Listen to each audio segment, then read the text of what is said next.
Here are 5 tips to help you move up into Heresy and Damnation. Number 1 is to match your weapons and feats.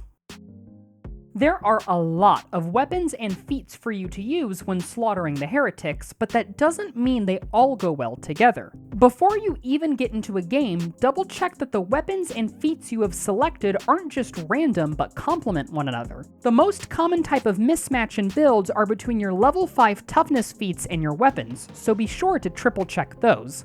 Trust me, you don't want to go into a game without a staff when using warp absorption, or without a melee weapon that has good horde clearing heavy attacks when using best form of defense. Number 2 is to learn attack combos.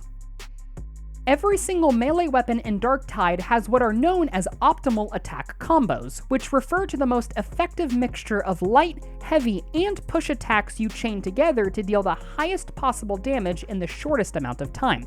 By the time you get into the higher difficulties, you should know the optimal attack combos of your melee weapon of choice, both for horde clearing and single target damage. These can be as simple as spamming a specific kind of attack, or as complex as chaining light, heavy, and push and special attacks all in one combo, so be sure to hop into the meat grinder and figure out your attack combos. If you're interested in learning more about combos and want some examples, be sure to check out my comprehensive guide to melee combat.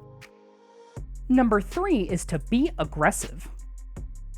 While you are actively purging the heretics from Atoma Prime, remember that it is always better to take an active and aggressive approach to combat rather than a passive and defensive one. By playing aggressively, you ensure that you always enter combat on your own terms, which allows you to control the flow of battle and minimize the chance of being surprised by the enemy. This is especially important when engaged in melee combat, as an aggressive playstyle allows you to take control of hordes with ease, forcing them to bend to your will rather than the reverse. Don't take this as me saying playing defensively is bad, as there are times when it's necessary, but defensive tactics should only be used in reaction to something happening rather than it being the default state in which you play.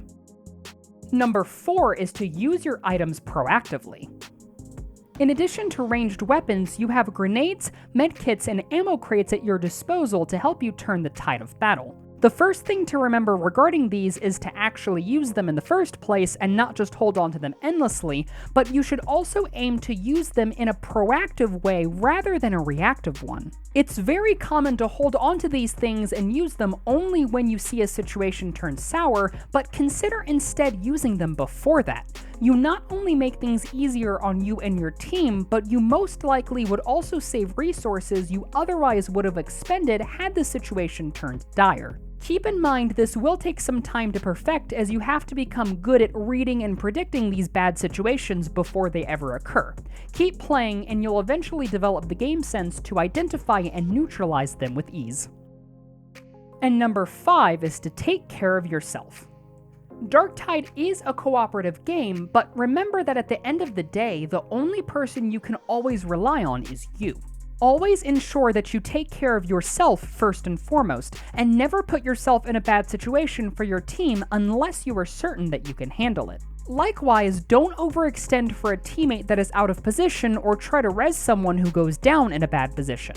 It may be tempting to try and get a clutch save, but you can't help your team if you also die in the process, and one dead teammate is always better than 2.